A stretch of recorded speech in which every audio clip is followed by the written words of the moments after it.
Entendes o que estás lendo? O podcast que te leva através das páginas da Bíblia. Livro por livro. Capítulo por capítulo. Uma exposição bíblica emocionante.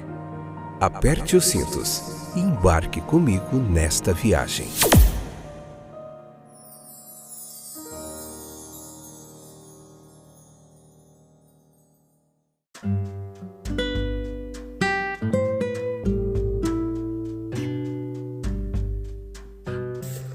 Olá, eu sou o Fábio, estou de volta. Esse é mais um episódio do podcast Entendes o que estás lendo. Esse é o primeiro episódio da 4ª temporada, introdução ao livro de Lucas, episódio de número 264 do podcast Entendes o que estás lendo. Tudo bem com vocês? Que bom que vocês voltaram. Uma turma boa aí que tem nos acompanhado já nos outros livros da Bíblia. Nós fizemos João, Gênesis, Êxodo e agora estamos no 4º livro, que é o livro de Lucas. Hoje vamos fazer uma abordagem panorâmica aqui, uma introdução a todo o livro. Eu espero que você fique conosco aí durante todos esses capítulos do livro de Lucas. Estou acostumado demais a falar disso, para a gente poder essa caminhada, essa jornada, capítulo por capítulo do Evangelho de Lucas vai ser muito legal, tem muita coisa interessante, tem coisa que você só vai ver no Evangelho de Lucas, nos outros evangelhos não, tá bom? Então quem que escreveu esse livro, é importante a gente saber qual que é a mensagem central, quem escreveu, para quem foi escrito, tudo isso nos ajuda a ter uma compreensão melhor do livro da Bíblia. A gente precisa fazer uma boa hermenêutica, uma boa exegese assim, do livro. A gente precisa entender toda essa parte literária também, sem deixar de lado a inspiração divina, que é o que acreditamos, né? Então, o nome de Lucas, ele nunca vai aparecer no Evangelho. Nós não vemos essa referência. Mas uma antiga tradição cristã, ela atribui unanimemente o livro a ele. Isso é unânime.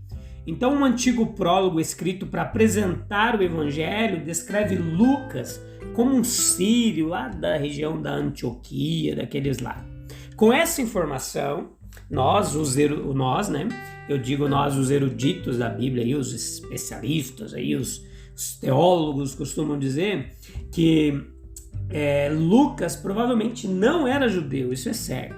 E essa preocupação ela é visível, por exemplo, em episódios que não se acham em outros evangelhos. Ao nascimento e à infância de Jesus, em relação a João Batista, o seu precursor, a anunciação angélica que foi feita aos pastores ali pelos anjos, os belos cânticos de Maria, que chamam de Magnificat, o de Zacarias, o Benedictus, e o de Simeão, Nunc Dimittis, né? A mudez de Zacarias, a visita de Maria e Isabel e o reconhecimento pelos profetas Simeão e Ana de Jesus como Messias prometido a Israel. E ainda aquela discussão de Jesus com 12 anos, com os doutores da lei lá no templo em Jerusalém, que nós vamos ver isso nesse primeiro capítulo ainda, tá? Então, relativamente ao ministério público de Jesus, nesse que eu falo no próximo episódio, tá? No próximo episódio, quando nós formos falar no primeiro capítulo, nós vamos citar essas referências aqui de Jesus no templo. Então vamos lá, vamos por parte. Então, relativamente a esse ministério público de Jesus, o Lucas nos fornece mais dados a respeito da visita dele à sinagoga de Nazaré. O Lucas ele ainda relata a atividade de Jesus na Galileia, né? E descreve amplamente a sua derradeira viagem, a sua última viagem para Jerusalém. O livro ele vai terminar com um sucinto relato da ascensão de Jesus após a ressurreição e ainda um último encontro dele com os discípulos. Esse relato, bem como o diálogo entre Jesus e os discípulos, ele vai ser retomado novamente lá no começo do livro de Atos. Veja que o resultado de um trabalho tão acurado é o mais extenso dos evangelhos. O propósito desse evangelho é fornecer uma narrativa segura para os leitores gentios, esse é o objetivo, de língua e cultura grega, que eles careciam de um relato circunstanciado ali da vida, dos feitos e do ministério de Jesus, para que eles pudessem fundamentar a sua aprendizagem da doutrina cristã.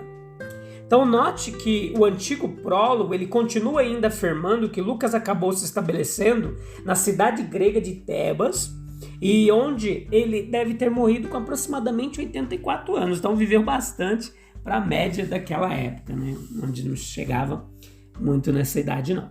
Então, tematicamente, uma das características desse evangelho é a constante preocupação pelos pobres e necessitados, pelos que sofrem, pelos socialmente desprezados. Nós vamos ver as parábolas do bom samaritano, o filho pródigo, de Lázaro e o rico. E apenas neste evangelho eles vão aparecer, tá? As notas dominantes são a persistência dele em falar de oração, referências ao Espírito Santo, bem como a perdão do pecado. E outra coisa que ele dá muita importância é o papel das mulheres no ministério de Jesus. E tecnicamente se caracteriza por um bom domínio literário da língua grega. Esse evangelho ele vai apresentar Jesus ainda não apenas como o Salvador prometido do povo de Israel, mas nós vamos ver ele como um Salvador também de toda a humanidade, e o que seria bem recebido por cristãos de origem não judaica, mas os judeus ainda tinham um pouquinho de dificuldade com isso. Depois nós vamos ver no livro de Atos os apóstolos tomando mais essa direção para que o evangelho fosse propagado aos gentios, primeiro com Pedro, depois com Paulo, após os gentios. Nós vamos ver tudo isso aí, a gente vai estudar tudo isso aí que é muito interessante. Então, para os homens e mulheres de hoje, esse evangelho, ele é sem dúvida o mais acessível, porque ele segue atentamente o registro dos fatos e o leitor vai descobrindo neles o Salvador. A própria introdução de Lucas ao seu evangelho indica que Lucas ele compôs a carta com este propósito, qual? De fornecer uma interpretação cuidadosa dos eventos da vida de Cristo em uma ordem cronológica. Como médico, Lucas teria sido treinado como observador cuidadoso, uma qualidade que teria sido inestimável aqui nesse projeto literário. Então veja que o resultado foi a primeira parte de uma obra de 2 volumes escritas para Teófilo. Nós conhecemos o volume subsequente, o segundo, como Atos. Atos também é a sequência desses eventos e também foi escrito por Lucas e, se Deus quiser, a gente vai chegar lá uma hora. Então, em que época era isso aqui? Como que a gente pode se achar aqui? Qual que é a datação aqui? Aonde nós estamos? Grande parte da datação do livro de Lucas, ele depende da datação de Atos. O segundo volume de Lucas, Atos, ele vai terminar aproximadamente perto da morte de Paulo, lá próximo a 68 depois de Cristo, e mesmo antes da perseguição aos cristãos em romper pelo imperador Nero, que foi por volta de 64 depois de Cristo. Então é lógico que o livro de Lucas foi concluído antes de Atos, mas quando? Em Atos 21:17, nós diz que Lucas acompanhou Paulo na visita final do apóstolo a Jerusalém, uma visita que ocorreu entre 57 e 58 depois de Cristo, e eventualmente os judeus prenderam Paulo no templo, uma provação de 2 anos que terminou com a prisão de Paulo em Cesareia. E veja que Lucas provavelmente usou esse tempo separado de Paulo para começar a coletar informações para escrever o evangelho de fontes primárias, tá?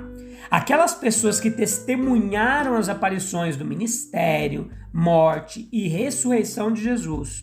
Porque se Lucas começasse a escrever seu evangelho logo após a coleta das informações, então ele teria sido concluído por volta de 60 depois de Cristo, depois que Paulo foi transferido para uma prisão romana.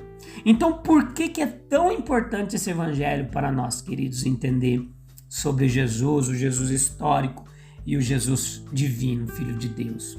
Porque o interesse de Lucas pelas pessoas, isso é inegável. E muito do material exclusivo do Evangelho de Lucas, ele envolve as interações de Jesus com indivíduos muitos deles à margem da sociedade, né? Da sociedade aceitável, né? Pecadores, mulheres e crianças entre eles, como Mateus e Marcos.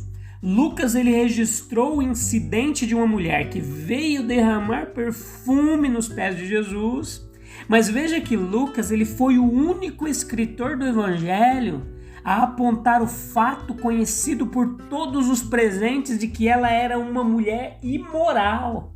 Lucas 7:37. De maneira semelhante, nós encontramos apenas em Lucas a conversa entre os ladrões crucificados ao lado de Jesus. Um deles defendendo Jesus e recebendo a promessa do paraíso. E o retrato de Jesus por Lucas, ele revela em Nosso Senhor um homem que veio para ministrar e mostrar compaixão por todas as pessoas, não importa a sua posição na vida. Então, qual que é o grande tema, qual que é a grande ideia aqui do livro que o Espírito de Deus inspirou Lucas? Assim como Mateus retrata Jesus como rei, Marcos o revela como servo, Lucas ele oferece uma perspectiva única de Jesus, como filho do homem. E essa frase, filho do homem, era a maneira favorita de Jesus se referir a si mesmo. O mais famoso entre as pessoas exclusivas do Evangelho de Lucas é um cobrador de impostos, Zaqueu, um homem baixo, teve que subir em uma árvore para ver a multidão enquanto Jesus se aproximava de sua cidade.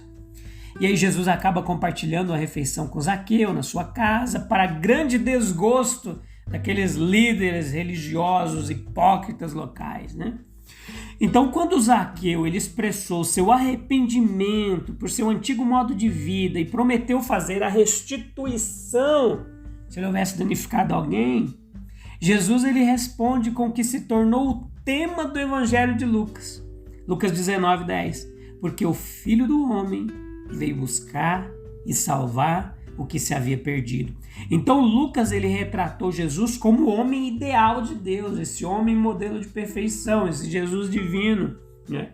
Aqui essa cristologia tão latente e aparente, que oferece salvação a toda a humanidade. Então como a gente pode aplicar isso? Como isso pode fazer parte da nossa vida? Como nós podemos aprender lições aqui para nós começarmos essa quarta temporada? Veja comigo que a riqueza do retrato de Jesus por Lucas tem profundas implicações para nosso relacionamento com Deus hoje. Jesus ele percorre o Evangelho de Lucas ilustrando seu profundo e permanente cuidado pelas pessoas, independentemente do que elas tenham feito ou de seu status na sociedade. Você acredita nisso? Que Deus também te ama, não importa o que você tenha feito? E o fato de que o eterno Filho de Deus condescendeu em rebaixar-se, assumir a carne humana, sujeitar-se às limitações humanas e buscar seu povo em uma forma corpórea nos mostra claramente o quanto Deus se importa conosco e, por sua vez, como somos também convidados a cuidar dos outros com esse mesmo cuidado que Ele dispensou sobre nós. Então, é nessa pegada que nós vamos começar esse livro de Lucas. A gente vai ver tudo isso aqui, cada relato, cada história, cada parábola, cada manifestação de amor, de cura. Vai ser muito jóia. Eu espero que você fique firme aí com a gente. Convide mais pessoas interessadas no estudo bíblico para compartilhar conosco. Temos pessoas aí de 13 países já, em praticamente todos os estados brasileiros. Temos gente em muitos estados americanos nos ouvindo, em 5 continentes diferentes. Eu não tenho falado muito sobre isso, tenho ficado quietinho, mas Deus está trabalhando, está usando esse projeto de uma forma inimaginável. Você não tem ideia de como esse podcast tem atingido corações, tá bom? Você pode fazer parte desse projeto também. Aí nas nossas redes sociais você encontra de que forma você pode compartilhar, contribuir, participar, da forma que Deus colocar no seu coração. Um abraço, te encontro em breve no primeiro capítulo de Lucas. Vai ser 4 episódios e a gente vai continuar nessa pegada e vai ser muito legal. Um abraço, até breve, Deus abençoe, tchau, tchau.